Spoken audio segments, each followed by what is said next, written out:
Welcome to the Blue Oasis podcast. This is the podcast for finding peace and prosperity, learning the history of hobbies, as well as developing a little side hustle. If you want to find peace and prosperity in your life, this is your show. Get ready. You're listening to the Blue Oasis podcast. I am your host, Adam Rothstein. All right, let's get to the show. Hello there, everyone, and welcome back to the Blue Oasis podcast, and welcome if you are new. My name is Adam Rothstein, and I am your host. So, today we are talking about hockey, the history of it, and how it became a sport, how it came about, and also how you can make a little bit of money from it. Now, for those of you that do not know, I played ice hockey in college. I played in high school, both on varsity and JV, and I played Pee-wee, in-house, that sort of thing. But yeah, let's get right into it. So, So, ice hockey. There are many different debates as to when it actually originated.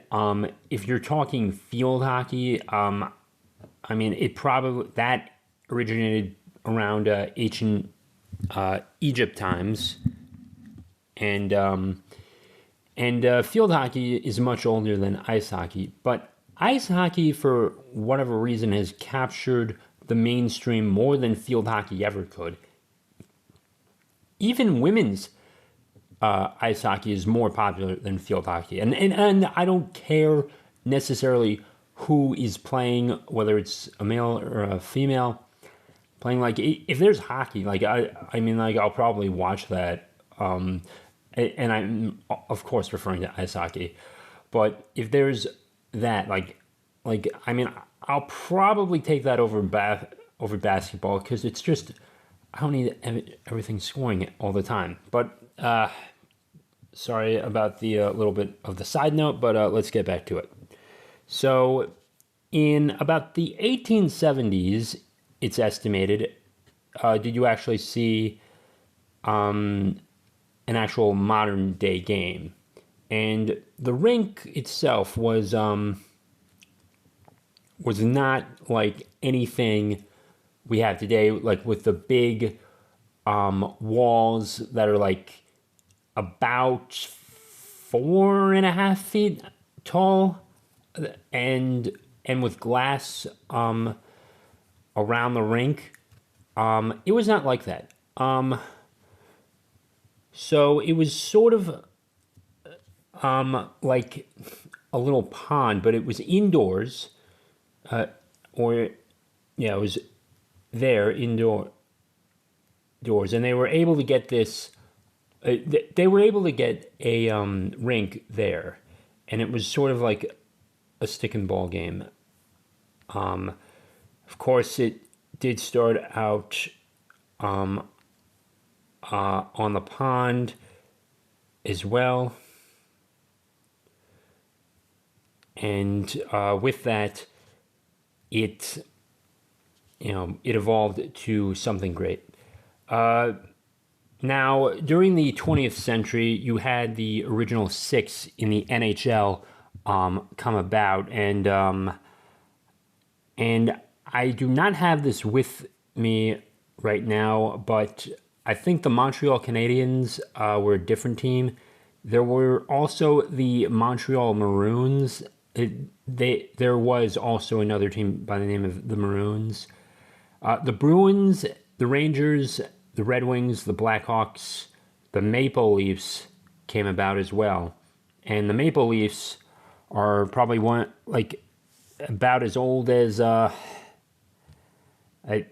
can't even think of any other team that old. I can think of more teams older than them, like the Cubs or the Pirates or the White Sox or something. But they're pretty old. They're over 100 years old. I'm pretty sure they're older than World War I. all six of them, or if not, they're about the time. Okay, I think they came about before World War One ended. Don't quote me on that, but yeah. And then people started to make salaries once that came along, but just like with American football or with baseball back in the day when Babe Ruth or Gehrig had to actually go be like, these guys were carpenters, they were plumbers, they were tradesmen, they were doing other skilled labor typically, but if anything, it was just an added bonus. It was, if anything, sports in general was the first second stream of income to actually come about, because everyone only could work that one job, and on occasion there was, like, if you were lucky, you had like an apple tree in the backyard or something, and you could sell those apples to your neighbor or something. There was that, but to actually like really get a true source of income, second stream of income, it was playing sports. And these guys were still making a pretty good living as well. Refrigerators were brand new at the time, so and they had a higher quality of standard, so they could afford more things. Pardon me for the rambling. And then once the 50s came along, did it actually start to get a little recognition? Baseball was way more popular, especially in the States. And you had, the Bruins and the Rangers were probably the two main ones that everyone recognized. Unless you were out in Detroit or Chicago, like you were not really watching hockey, and you certainly were not getting any games if you were out in California or even Colorado, like or some state out west where you could, like, you see a good hockey, like that's built on a hockey culture. Denver University actually did win the NCAA men's championship. Congrats to them. But it just wasn't localized, and radio was not. You didn't have like XM satellite radio or anything like that, and so you actually had to go to the rink, go to the arena most of the time, or unless. And TV, it wasn't really broadcasted until the 60s, and once the early 60s came around, you had Bobby Hull, Stan Mikita, that special team and they actually found out that if you curve your stick, you could launch a puck much better. It had more velocity to it. Think about that. These guys were not physicians, and I don't know how, any of the, what physicians would even consider. There was no sports science at the time, that as well. But to have this on accident, with Mikita jamming his stick into the rink door and then it breaking, it wasn't a complete break. It was a bust. And then they go down to the front office of whatever the arena was at the time, and they just start slightly bending the sticks. And then the manager at the time was like, "What are you doing? What are you doing?" I don't imagine. I'm trying to explain this in a way, imagine you find this mystical fruit, or not mystical fruit, but imagine you find a fruit in the middle of the woods. You're incredibly hungry, and it's like you gotta eat something, sort of thing. At that moment, you eat the fruit, and you feel like Superman, sort of thing. Like this is what they felt like when they discovered. It's like they found like the Holy Grail or the Fountain of Youth. And they use that advantage to a win. After the 60s and more towards the early 70s, you began to see that come about. Goalies kept the flat stick for a little longer, but eventually they got a curve as well. 70s were interesting, at least in the NHL. Bobby Orr, there was Bobby Clark as well in the mid 70s. Islanders were sort of building themselves up in the late 70s. The St. Louis Blues lost the Stanley Cup twice. I think the Sabres lost a cup back then in the 70s. But Phil Esposito and Bobby Orr were the two big ones, and Bobby Clark for number 3. They were incredible. Let me tell you this. Even though Gordie Howe was still playing hockey, I believe, yeah, he was he scored a goal in like all these decades. Like even during, they started to pick up and just really be the dominant ones. And Bobby Orr could score from, as a defense. Like it was the first real one to rush it and just go, act like he was a forward. And no one really saw anything like that before. And that did change the game. And I played defense in addition to being a forward. And honestly, I would have at that point, it's like, okay, if I'm going to score, just put me as a forward. I do not want to take it from behind and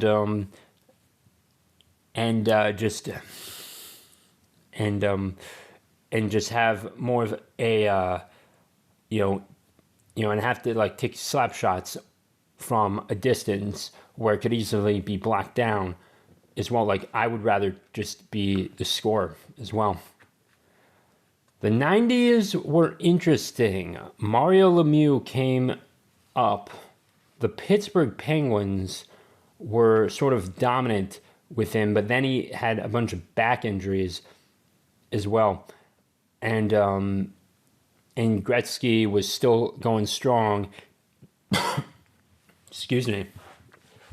He went out to LA after that terrible trade, and the Oilers could have won another 4 or 5 more cups easily during that time. But Messier moved on. Coffey moved to the Penguins and actually did become Lemieux's teammate, and he did win 2 more Stanley Cups. But Gretzky, after the Oilers, never received another Stanley Cup. He got close in '93 with with LA and going up against Montreal, but that just didn't happen. It was cut short, and there are some people saying that the Maple Leafs should have been in that one for what it was worth, but that just they went so long, and they were just 1 goal away too. But that was an interesting one as well. So by the 70s, by the 80s, more people are making contracts, and then they're I think by the late 80s, more people are making at least $1 million. I mean, Gretzky was probably one of the highest paid ones during the 80s, even though he was so young. I think he had already made maybe a few million by 89. The World Hockey Association, I actually don't have numbers on that and how much he got, but that was a short experiment.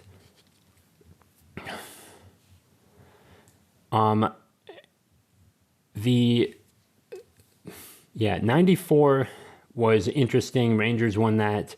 95, the Devils win theirs. 96, Avalanche win theirs. Then the Red Wings go on a short dynasty. And 1999, The Stars win their first one. 2000, Devils back at it again. And in 2001, probably the best Stanley Cup Finals game I ever saw. Game 7, Raymond Bourque, Joe Sakic, Patrick Waugh against Marty Brodeur and Scott Gomez. Probably the best hockey game. Like, if I wanted to introduce someone to the game of hockey, I will start with that game, like, as well. Now, getting into the modern day, there have been many hockey blogs. There have been many people that have made some money off of it. YouTube is a great way. You could actually just, if you know any good off-ice workouts, you could start today and just film it. You could make a study guide as a referee and just help people pass the referee exam through USA Hockey or whatever. There are many ways we can monetize this. It's incredible what we can do with our mind as well. Playing hockey is probably the fun of it all. It's great. I mean, without the checking, I'm pretty good at it, but checking, I've sustained a lot of injuries, and it may not be your thing to actually play it, but let me tell you something, it is fun to watch an NHL game every now and then. John Boy doesn't really cover hockey the same way he does baseball, but if there is like a hockey version of a John Boy, like you could definitely do something like that. There are a bunch of hockey podcasts, and there's a bunch of history that goes with it too, and it is great too. It's great that we have all of this. Trying to think what else. The sport has expanded so much. We now have composite sticks instead of wood sticks. We now have synthetic ice, which we can skate on, and you don't have to refrigerate it. You can just put it in your backyard, assuming you have a big enough space, and you can skate on synthetic ice. Of course, there's some wear and tear now and then, but you can get started with your hobby in your backyard, and you don't even need ice too. You could definitely make a course on how to make a hockey rink in your backyard. If you're up in the northern states too, you can definitely show off how you put the water in, freeze it overnight. There was an Instagram video I came across about a month ago where a kid woke up from his bed, then he just started skating towards his rink, to his homemade rink, which was like out in the middle of Maine, in the middle of nowhere, and you can definitely easily monetize it and have that go viral. Ladies and gentlemen, I've said this before, you can find your passion and express yourself and make money from doing the thing you love, even if it's just a side hustle. And I'm glad I'm doing what I'm doing now to really just get this going. I am always grateful for you listening to this. Before I sign off, I do want to say, please like and share this podcast. If you're on YouTube, or just check the show notes, please subscribe to the YouTube channel, Adam Rothstein. Check out the Nomad Network as well. That is a link in the description, and the show notes. And with that being said, I will see you all. Or you will. All right. What I'm trying to say is, please rate this on on all your major podcast platforms. 5 stars if you think it's worth it. And also write a review as well. I only have 10 written reviews, and I would like to get 100 by the end of the year. So definitely rate this 5 stars, and please write a little review. Let me know what you think of this, because 5 stars, like, I want to know what works. So when I do launch another podcast, I will know what to do next. And with that being said, stay safe, stay great. I'll talk to you all in the next episode.